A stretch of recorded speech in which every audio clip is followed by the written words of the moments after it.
Orient bell tiles studio से आप देख रहे हैं एबीपी न्यूज। नमस्कार, वेरी गुड मॉर्निंग, बहुत स्वागत है आप सभी का। आप देख रहे हैं एबीपी न्यूज। मैं हूं आपके साथ दीपा बाफिला। सुबह के 7 बज गए हैं। ये वक्त है न्यूज एट 7 का। ईरान में प्रदर्शन और हिंसा के बीच ईरान के रश्त बाजार की तस्वीर सामने आई है, जिसमें पूरा बाजार खंडहर में तब्दील होता हुआ दिखाई दे रहा है, जो ईरान में भयंकर तबाही की गवाही दे रहा है। इस ड्रोन वीडियो के जरिए रश्त बाजार में हुई बर्बादी को अच्छे से समझा जा सकता है। तबाही के वीडियो में रश्त बाजार के ऊपर धुआं उठता दिखाई दे रहा है। इस वीडियो को ईरान के सरकारी टेलीविजन ने जारी किया है, जो आग लगने की आतंकवादी घटना के 3 दिन बाद का नजारा है। दरअसल ईरान में इंटरनेट बंद है, जिसके चलते ईरान में चल रहे प्रदर्शन की तस्वीरें ठीक से सामने नहीं आ रही हैं। ऐसे में ईरान के सरकारी टेलीविजन की तरफ से जारी की गई इस तस्वीर के कई मायने निकाले जा रहे हैं, क्योंकि ईरान में मौत का आंकड़ा कहां तक पहुंचा है, इसका ठीक से पता नहीं चल पा रहा है। ईरान पर क्या एक्शन लेना है, इसके लिए अमेरिका में अलग अलग प्लान बनाए जा रहे हैं। खबरें हैं कि ट्रंप को उन प्लान्स के बारे में विस्तार से बता दिया गया है। ट्रंप को मिलिट्री, साइबर और मनोवैज्ञानिक हमलों के ऑप्शन दिए गए हैं।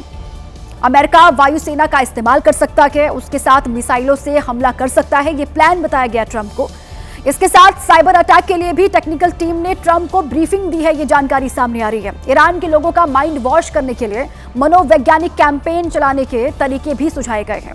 हालांकि अभी तक कोई फाइनल फैसला इस पर नहीं लिया गया। विदेशी मीडिया के सूत्र बता रहे हैं कि अमेरिका ने बातचीत का रास्ता अभी भी खुला रखा हुआ है। अधिकारी ये बता रहे हैं कि ईरान उनसे बातचीत करना चाहता है। वो अमेरिका के खिलाफ सबके सामने जितना जहर उगल रहा है, उसके आधिकारिक मैसेजेस उसके ठीक उलट दिखाई दे रहे हैं। अब किस तरीके से अमेरिका आगे बढ़ेगा, उस पर पूरे देश की और दुनिया की निगाहें हैं। अब ट्रंप ने ईरान के साथ बिजनेस करने वाले देशों को भी धमकियां देनी शुरू कर दी हैं। ये उनका वही पुराना तरीका है जो उन्होंने रूस के मामले में इस्तेमाल किया था। इस बार भी उन्होंने कहा है कि जो भी देश ईरान के साथ कारोबार करेगा, उसे एक्स्ट्रा टैरिफ देना पड़ेगा 25% का।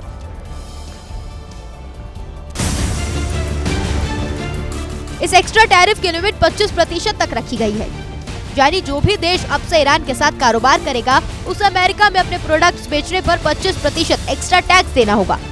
ट्रंप सरकार ने इस नियम को तुरंत लागू कर दिया है। इसका असर भारत पर भी पड़ सकता है।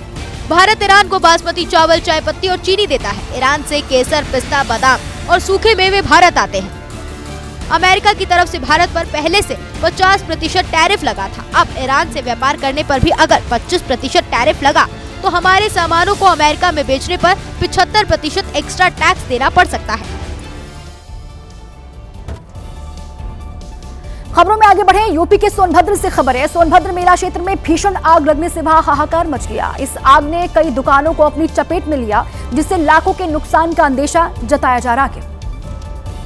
मेला क्षेत्र में अस्थायी रूप से लगाई गई दुकानों में जैसे ही आग लगी, लोगों में अफरा तफरी फैल गई। आग इतनी भयानक थी कि इसने 15 से 20 दुकानों को अपनी चपेट में ले लिया। इन दुकानों में रखा सारा सामान जलकर सुहा हो गया।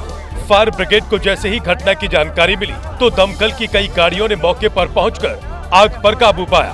बताया जा रहा है कि शिव मंदिर सोनभद्र का सबसे चर्चित और प्राचीन मंदिर है, जहां हर साल मेला लगता है और इसी मेले में ये आग लगने की घटना हुई। आग लगने की वजहों का अभी तक पता नहीं चला है, लेकिन आशंका ये है कि शॉर्ट सर्किट की वजह से ये आग लगी हो। पुलिस ने घटना की जांच शुरू कर दी है। इसी बीच हैदराबाद से भी खबर है आग लगने की। हैदराबाद के कुकुटपल्ली में उस वक्त हड़कंप मच गया जब एक अवैध गैस रिफिलिंग सेंटर में अचानक से आग लग गई। एक के बाद एक हुए कई धमाकों से पूरा इलाका वहां दहल गया। ये धमाके इतने तेज थे कि आसपास की इमारतों की खिड़कियों के शीशे तक टूट गए, जिसकी आवाज सुनकर आसपास के लोग दहशत में आ गए। बड़ी संख्या में लोग अपने घरों से निकलकर बाहर आ गए। घनी बस्ती में भगदड़ मच गई। आग की लपटें इतनी विकराल थी कि कई किलोमीटर दूर से दिखाई दे रही थी। लेकिन जिस जगह आग लगी, वो जगह इतनी तंग गलियों में थी कि फायर ब्रिगेड को आग को काबू करने में कड़ी मशक्कत का सामना करना पड़ा। दमकल कर्मियों ने अपनी जान को जोखिम में डालकर दूसरे सिलेंडरों को बाहर निकाला, ताकि उन्हें फटने से रोका जा सके, क्योंकि सारे सिलेंडर फट जाते तो पूरा इलाका दहल जाता। इस घटना ने रिहायशी इलाकों में चल रहे अवैध गैस रिफिलिंग सेंटरों के खतरे को एक बार फिर से उजागर कर दिया है। स्थानीय लोगों का आरोप है कि घनी आबादी वाले राजीव गांधी नगर में बिना किसी सुरक्षा मानकों के ये केंद्र लंबे समय से चल रहे थे, लेकिन इसकी जानकारी होने के बाद भी कोई ठोस कार्रवाई नहीं की गई। अगली खबर तेलंगाना से है। तेलंगाना के कामरेड्डी में उस वक्त लोगों के रोंगटे खड़े हो गए जब जंगल से निकलकर एक तेंदुआ अचानक से सड़क पर आ गया। जैसे ही लोगों की नजर तेंदुए पर पड़ी, गाड़ियों की रफ्तार वहां थम गई। ये घटना उस वक्त की है जब एक कार सवार कामरेड्डी के जंगल से सटे इलाके से गुजर रहा था। तभी अचानक उसकी कार के आगे एक विशालकाय तेंदुआ आ गया, जिसे देखकर ड्राइवर ने तुरंत ब्रेक लगा दिए, लेकिन तेंदुआ भागने के बजाय सड़क पर टहलता दिखा। तेंदुए की इस वॉक को कार ड्राइवर ने अपने मोबाइल पर रिकॉर्ड कर लिया। थोड़ी देर चलने के बाद तेंदुआ झाड़ी में चला गया, फिर अचानक बाहर आया और अपनी शाही चाल में सड़क पार कर जंगल में घुस गया। तेंदुए को सड़क पर बेखौफ घूमता देख कार ड्राइवर रोमांच से भर गया। लेकिन इस घटना ने न केवल राहगीरों के रोंगटे खड़े कर दिए, बल्कि वन विभाग की सुरक्षा तैयारियों पर भी सवालिया निशान लगा दिए, क्योंकि कई ग्रामीण आरोप लगा चुके हैं कि शाम होते ही जंगली जानवरों की चहलकदमी बढ़ जाती है, जो कई बार मवेशियों को निशाना बनाते हैं। अब वन विभाग तेंदुए की आवाजाही पर नजर रखने के लिए कैमरा ट्रैप लगाने की योजना बना रहा है। यूपी की राजधानी लखनऊ से अगली खबर है। लखनऊ की एक बैंक से खातेदारों के करोड़ों रुपए गायब हो गए हैं। अब ग्राहकों ने बैंक के मैनेजर पर गंभीर आरोप लगाए। बताया जा रहा है कि पारा के शकुंतला मिश्रा विश्वविद्यालय स्थित बैंक ऑफ बड़ौदा की इसी शाखा में कुछ दिनों पहले संदिग्ध हालत में आग लगी थी। अब इसी ब्रांच में ग्राहकों के रुपए गायब होने से खलबली मची है। किसी खातेदार के 5 लाख रुपए गायब हैं, तो किसी के 12 लाख रुपए। बैंक की ओर से ग्राहकों को कोई संतुष्टिजनक जवाब नहीं दिया जा रहा है। बैंक से पैसा फ्रॉड हो गया। कौन सी बैंक? Bank of Baroda. कहाँ पे है ये शकुंतला यूनिवर्सिटी। किसने किया? सर ये बैंक वालों ने मिलके किया सर। बैंक वालों ने मिलकर बैंक में जाते थे, बैंक से निकलवाते थे, बैंक में सब नाम पता सब लिखते थे, उसके बाद पैसे निकलते थे, उसके बाद पैसे डालते थे, और ये बैंक वालों की सब साथी से 5 लाख रुपए जो है उसमें बगैर मेरी इजाजत के जो है निकाल लिया गया। खातेदार इस पूरे मामले में किसी गहरी साजिश की बात कह रहे हैं और बैंक के मैनेजर पर भी गंभीर आरोप लगा रहे हैं। हालांकि इस पूरे मामले में बैंक मैनेजर ने पुलिस में शिकायत दर्ज कराई है और पुलिस ने ग्राहकों के आरोपों पर मामले की जांच भी शुरू कर दी है। सोशल मीडिया पर लाइक और व्यूज के चक्कर में लोग कुछ भी करने को तैयार हैं इस वक्त। ऐसा ही एक मामला धर्मनगरी हरिद्वार से सामने आया, जहां 2 युवकों ने फर्जी शेख बनकर हर की पौड़ी पर वीडियो बनाया, तो पुलिस ने दोनों को हवालात की सैर करवा दी। दरअसल एक वीडियो वायरल हुआ था जिसमें 2 युवक अरबी वेशभूषा में हर की पैड़ी पर नजर आ रहे हैं। वही लोग एक के बाद एक उनके साथ सेल्फी खिंचा रहे हैं। बाद में रील वायरल हुई तो पता चला कि ये सब वायरल होने के लिए किया गया है और जिन 2 युवकों को शेख समझकर लोग फोटो खिंचवा रहे थे वो फर्जी शेख थे, जिसके बाद पुलिस ने एक्शन लिया और दोनों युवकों को गिरफ्तार कर लिया। बताया जा रहा है कि दोनों युवक हिंदू हैं, जिनमें से एक हरिद्वार का और दूसरा बिजनौर का रहने वाला है। दरअसल इस वीडियो को लेकर इतना हो हल्ला इसलिए मचा कि 2027 में होने वाले अर्ध कुंभ मेले से पहले हर की पौड़ी और कुंभ मेला क्षेत्र में गैर हिंदुओं के प्रवेश को रोकने की एक मांग उठाई जा रही है और ऐसे वक्त में ये वीडियो वायरल हुआ तो बवाल मच गया। यूपी का लखीमपुर खीरी इन दिनों बंदरों के आतंक से बेहद परेशान है। शहर के कई मोहल्ले ऐसे हैं जहां आए दिन बंदरों के हमलों से लोगों को 2-4 होना पड़ रहा है। इन तस्वीरों को देखकर ही आपको अंदाजा लग जाएगा कि इस मोहल्ले में किसका कब्जा है। ये शहर का काशी नगर मोहल्ला है। पूरी गली में बंदर ही बंदर दिखाई दे रहे हैं जो आए दिन लोगों पर हमला भी करते हैं। इस सीसीटीवी कैमरे में जो कैद हुआ उसने तो सभी के रोंगटे खड़े कर दिए। इसी मोहल्ले में रहने वाले अंकित वर्मा अपने स्कूटी से घर के लिए आते हैं, लेकिन गली में बंदरों की मौजूदगी देखकर सहम जाते हैं। जैसे तैसे वो बंदरों से बचते हुए अपने घर की ओर बढ़ते हैं। तभी एक बंदर उन पर हमला कर देता है, जिसमें वो बाल बाल बच जाते हैं। शहर के लोगों ने कई बार इस मामले में जिम्मेदार लोगों के पास शिकायतें दर्ज कराईं, लेकिन कोई समाधान नहीं निकला। मध्य प्रदेश के सीधी में संजय टाइगर रिजर्व का मजा लेने पहुंचे पर्यटक उस वक्त रोमांच से भर गए जब उनके सामने एक बाघ अपने मुंह में शिकार को ले जाते हुए दिखाई दिया। एक पल के लिए पर्यटकों को भरोसा ही नहीं हुआ, क्योंकि वो बाघ की एक झलक देखने पहुंचे थे, लेकिन उनके सामने तो बाघ अपने मुंह में हिरन के बच्चे को दबाए हुए ऐसे टहलता हुआ दिखा जैसे मानो उन्हें उम्मीद से ज्यादा मिल गया, क्योंकि ये दृश्य शिकार के ठीक बाद का था, जिससे बाघ अपने मुंह में हिरन के बच्चे को दबा कर ले जा रहा था। बाघ का दीदार करने आए पर्यटकों ने इस सीन को अपने कैमरे में रिकॉर्ड कर लिया, जो अब सोशल मीडिया पर वायरल हो रहा है। और इसी बीच एक बड़ी खबर हरियाणा से। हरियाणा के फरीदाबाद में 3 लोगों की संदिग्ध परिस्थितियों में मौत हुई है। घर में पति पत्नी और 5 साल के मासूम का शव मिला है। रात में सोते समय अंगीठी से दम घुटने से मौत की आशंका है। पुलिस वहां पहुंची है और मौके पर पहुंचकर अंगीठी की जांच की। कई वजहों से पुलिस मामले की जांच कर रही है और साजिश के एंगल से भी पुलिस का इनकार नहीं है। पोस्टमार्टम रिपोर्ट से ये पता चलेगा कि आखिर मौत की सही वजह क्या है।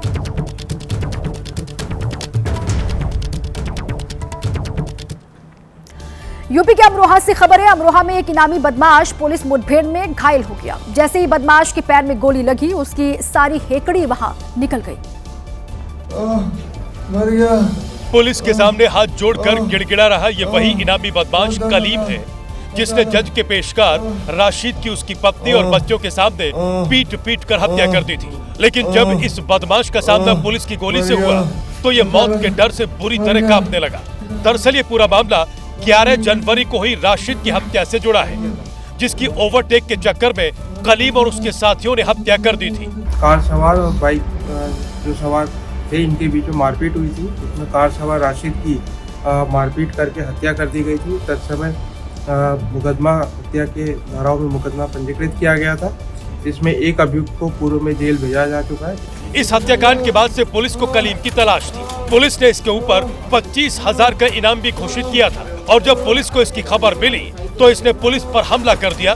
जवाबी कार्रवाई में पुलिस की एक गोली कलीम के पैर में लगी और ये घायल हो गया, जिसके बाद पुलिस ने इसे अस्पताल में भर्ती कराया। छत्तीसगढ़ से खबर है। छत्तीसगढ़ की राजधानी रायपुर में सनसनीखेज वारदात सामने आई है, जहां एक बार में एक बॉयफ्रेंड ने अपनी गर्लफ्रेंड पर कांच के गिलास से हमला कर दिया, जिससे युवती बुरी तरह घायल हो गई और इलाज के दौरान उसकी मौत हो गई। दरअसल ये पूरा मामला 21 दिसंबर का है, जब लड़की अपने बॉयफ्रेंड के साथ मेट्रो बार में गई थी।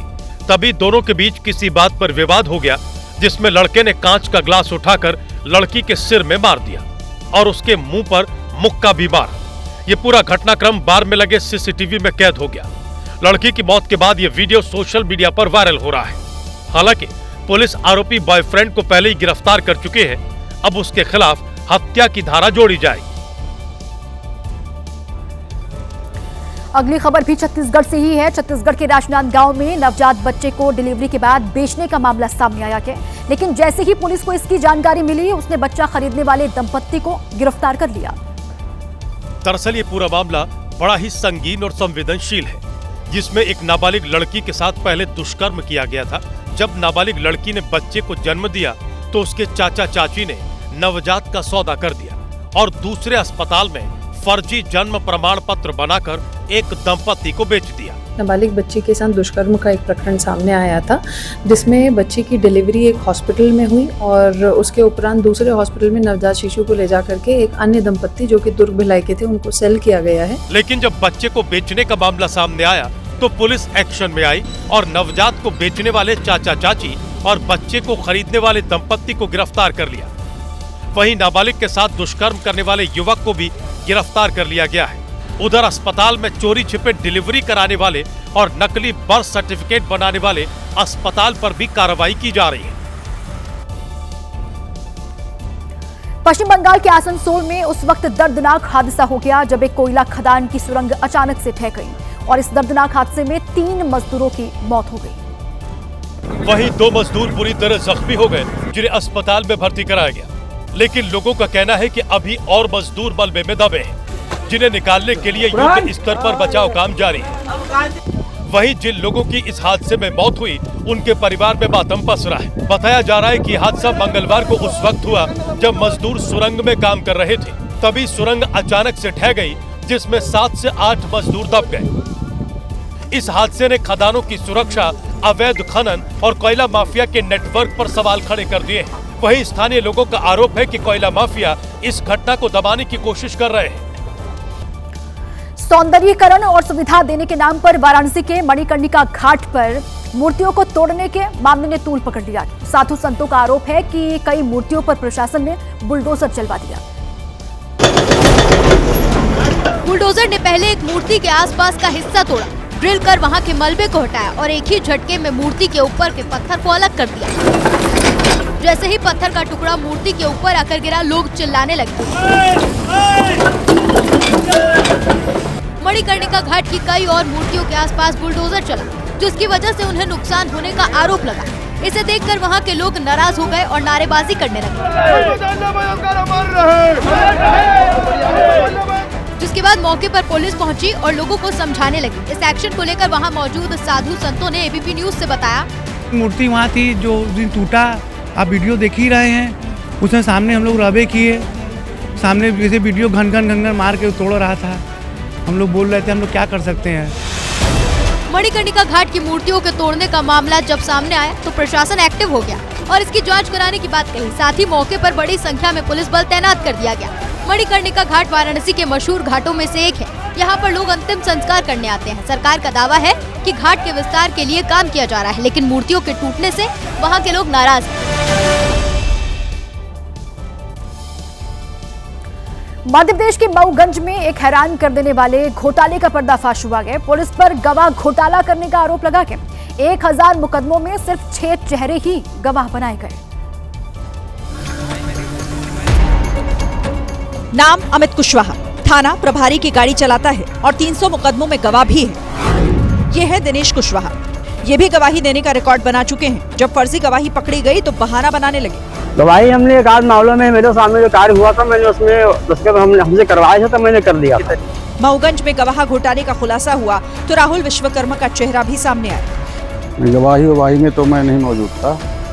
ऐसे मतलब जैसे गिरफ्तार करके ले आए तो लिख देता था दस्तखत उसका जगदीश सिंह साहब के, उसमें 2-4 किया।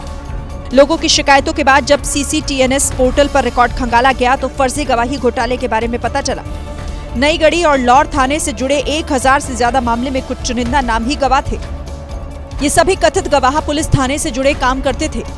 अमित कुशवाहा नाम का फर्जी गवाह पुलिस की गाड़ी चलाता है। नई गढ़ी के थाना प्रभारी जगदीश सिंह पर सबसे ज्यादा फर्जीवाड़ा करने का आरोप है। मामला सामने आने के बाद जगदीश सिंह ठाकुर को थाने से हटाकर पुलिस लाइन भेज दिया गया। इसकी भी जांच चलेगी ना, कार्रवाई होगी। और अभी तो इसमें सुप्रीम कोर्ट ने तो थानेदारों को ही अपने आप सस्पेंड किया, सुप्रीम कोर्ट ने, हाई कोर्ट ने किया। मध्य प्रदेश के छिंदवाड़ा से एक अजीब मामला सामने आया कि यहाँ एक गरीब ने लावारिस मिठाई खाई तो सभी लोग यहाँ बीमार पड़ गए और अब तक 2 लोगों की मौत हो चुकी है। जांच में पता चला कि होटल के बाहर एक ठेले पर किसी अज्ञात शख्स ने मिठाई रखी थी। इस मिठाई को खाने वाले एक शख्स की रविवार को ही मौत हो गई और अब अस्पताल में भर्ती एक और बुजुर्ग ने दम तोड़ दिया। ये क्या हुआ सर कि ठिलिया में रखे थे मीठा, तो भाभी ने लेके आई तो सबको दी, तो उसमें से थोड़ा थोड़ा सबने खाए, है ना। और जो एक पहले जो व्यक्ति था उसने 3 पीस खाया था तो वो खत्म हो चुका है। इस मिठाई को लेकर पूरे इलाके में दहशत है, क्योंकि इसी मिठाई को खाने से एक ही परिवार के 4 लोग बीमार हुए थे, जिनमें से 2 अभी भी ICU में एडमिट हैं। कहीं पे लावारिस टंगी हुई मिठाई खा ली, जिसके कारण कि कुछ हॉस्पिटल में भर्ती हुए, तो उसमें से एक आदमी की मौत हो गई थी संजय।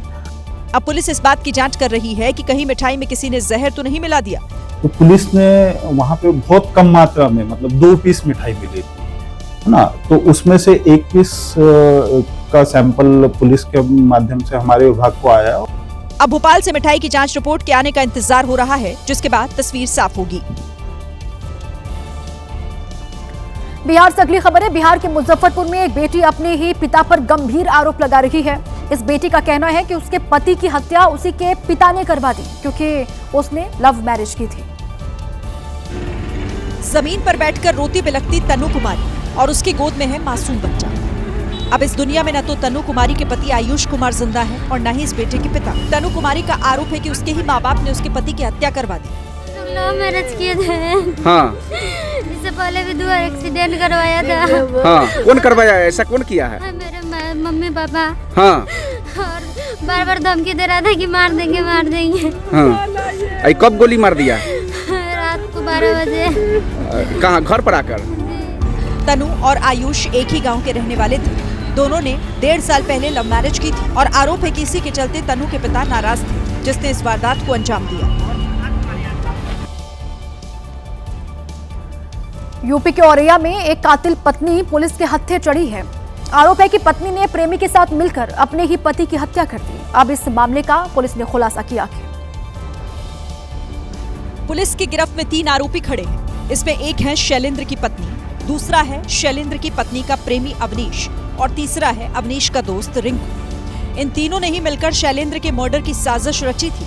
पूछताछ में पता चला कि अवनीश और रिंकू ने पहले शराब पिलाई, फिर उसे सुनसान जगह ले गए और गला घोटकर उसकी हत्या कर दी। ये पूरा प्लान बनाया था शैलेंद्र की पत्नी अर्चना ने। अवनीश पाल है, जो कि मृतक शैलेंद्र पाल का दूर का रिश्तेदार भी लगता है। उसका संबंध मृतक की पत्नी अर्चना से कुछ समय पहले हुआ था, जिसकी जानकारी शैलेंद्र पाल को हुई थी और उसके द्वारा इस कृत्य को लेके जो है आपत्ति जताई जाती थी, जिस वजह से घर में लड़ाई झगड़ा भी रहता था। इन लोगों ने उसी मफलर से शैलेंद्र का गला घोटा जो मफलर शैलेंद्र ने पहना था। पीएम मोदी ने गांधीनगर में अंतर्राष्ट्रीय पतंग महोत्सव में हिस्सा लिया था। यहाँ उन्होंने जर्मनी के चांसलर के साथ पतंगबाजी की थी, लेकिन उनके एक वीडियो को कांग्रेस पार्टी ने निशाने पर ले लिया है। विवाद की जड़ ये पतंग है जो भगवान हनुमान के आकार की है। अब कांग्रेस पूछ रही है कि हनुमान जी को पतंग बनाकर उड़ाने की हिम्मत आखिर कैसे हुई। इधर लखनऊ में कांग्रेस दफ्तर के बाहर एक होर्डिंग लगाई गई, जिसमें हनुमान जी की पतंग वाली तस्वीर दिखी। इस होर्डिंग पर लिखा गया, मोदी जी ने हनुमान जी को हवा में उड़ाया, हनुमान जी के आशीर्वाद से ये लोग सत्ता से उड़ जाएंगे। शाम होते होते कांग्रेस के यूपी अध्यक्ष अजय राय इस होर्डिंग के पास पहुंचे और हनुमान चालीसा का पाठ करने लगे। अजय राय विरोध जताने के लिए हनुमान मंदिर भी जा रहे थे, लेकिन भारी पुलिस ने बैरिकेडिंग लगाकर उन्हें रोक दिया। हमारा बगल में मंदिर है, वहाँ भी जाने दीजिए। यूपी के गाजियाबाद से खबर है। गाजियाबाद में हिंदू संगठन की गुंडागर्दी का वीडियो सामने आया है, जिसमें हिंदू रक्षा दल के लोगों ने एक सैलून पर पहुंचकर हंगामा शुरू कर दिया, जिससे माहौल गर्मा गया। साहिबाबाद इलाके में हिंदू रक्षा दल के सदस्य नारेबाजी कर रहे थे, तभी एक युवक की नजर सैलून पर पड़ी, जिस पर सैलून मालिक का नाम नहीं लिखा था। इसी को लेकर हंगामा शुरू हो गया। फोड़ के पैसे नहीं देते क्या मालिक? नहीं, तुमने फोड़ तो बनवाया, लेकिन तुम्हारा नाम नहीं लिखा गया इसमें। हिंदू रक्षा दल का ये युवक सैलून वाले को अपना कानून समझा रहा था, तभी दूसरे पक्ष से एक युवक ने उसे जवाब देना शुरू कर दिया। क्यों, क्या नहीं होता नाम लिखवाने से? नाम लिखवाने से क्या नहीं होता? क्या अब अपना बिजनेस कर रहे हो तो अपना नाम लिखवा। जरा सोचिए, अगर यहाँ तनाव बढ़ता तो हालात बिगड़ सकते थे। अब पुलिस ने इस मामले में दीपक नाम के लड़के को गिरफ्तार कर लिया है, जो सैलून पर जाकर अपना कानून झाड़ रहा था। फोड़ के पैसे नहीं देते क्या? यूपी के मुख्यमंत्री योगी आदित्यनाथ ने महिला सुरक्षा को लेकर बड़ी बात कही है। उन्होंने छेड़खानी करने वालों को सीधी चेतावनी दी है कि अगर किसी लड़की को हाथ भी लगाया तो ज्यादा समय तक बच नहीं पाओगे। हर बेटी को हंसते हुए आगे बढ़ने के लिए एक उचित प्लेटफॉर्म उपलब्ध करवाया है कि एक बेटी भी स्कूल जा सकती है, बाजार जा सकती है, भय मुक्त वातावरण में जा सकती है। और अगर किसी गुंडे ने कुछ दुस्साहस किया तो उस गुंडे के लिए अगले चौराहे पर यमराज उसका टिकट काटने के लिए जरूर बैठा होगा। महाराष्ट्र से अगली खबर है। महाराष्ट्र के पुणे में क्राइम ब्रांच की छापेमारी ने सियासी हलचल बढ़ा दी है। ये छापेमारी डिप्टी सीएम अजित पवार के चुनावी रणनीतिकार नरेश अरोड़ा के दफ्तर पर हुई है। हलचल बढ़ने की एक बड़ी वजह यह भी है कि ये छापेमारी नगर निकाय चुनाव से 2 दिन पहले हुई है। पुणे नगर पालिका में अजित पवार मजबूत माने जाते हैं। वो भले ही फडणवीस सरकार में डिप्टी सीएम हैं, लेकिन इस चुनाव में वो बीजेपी के साथ नहीं, बल्कि शरद पवार की एनसीपी के साथ मिलकर बीजेपी के खिलाफ खड़े हैं। पिछले कई दिनों से अजित पवार पुणे में ही डेरा जमाए हुए हैं और इसी बीच छापेमारी की गई। क्राइम ब्रांच ने जिस कंपनी पर छापा मारा उसका नाम डिजाइन बॉक्स है और इस कंपनी को चलाने वाले नरेश अरोड़ा अजित पवार के राजनीतिक सलाहकार और चुनावी रणनीतिकार हैं। यही कंपनी अजित पवार के लिए डिजिटल कैंपेन, ब्रांडिंग और चुनावी मैनेजमेंट का काम देखती है। इस छापेमारी को लेकर अजित पवार ने सोशल मीडिया पर पोस्ट किया और लिखा, क्राइम ब्रांच के अधिकारी जानकारी इकट्ठा करने के लिए आए थे। अधिकारियों को जांच में पूरा सहयोग दिया गया। इस प्रक्रिया में कोई आपत्तिजनक बात या गड़बड़ी नहीं मिली। अजित पवार ने कहा कि उनकी पार्टी कानून का सम्मान करती है और अपील करते हैं कि जो नतीजा आए वो सिर्फ तथ्यों के आधार पर ही हो। ब्रेक के बाद आगे बढ़े, एक बड़ी खबर आपको बता दें, माघ की एकादशी के मौके पर नदियों में पवित्र स्नान किया जा रहा है। संगम में श्रद्धालुओं ने आस्था की डुबकी लगाई है। सुबह से ही भारी भीड़ है। अयोध्या में सरयू नदी पर भी उमड़े श्रद्धालु। गंगा सागर में श्रद्धालुओं की भारी भीड़ देखने को मिल रही है। ये प्रयागराज की पहली तस्वीर आपको हम दिखा रहे हैं और दूसरी तस्वीर है कोलकाता की, जहां पर भारी भीड़ है श्रद्धालुओं की।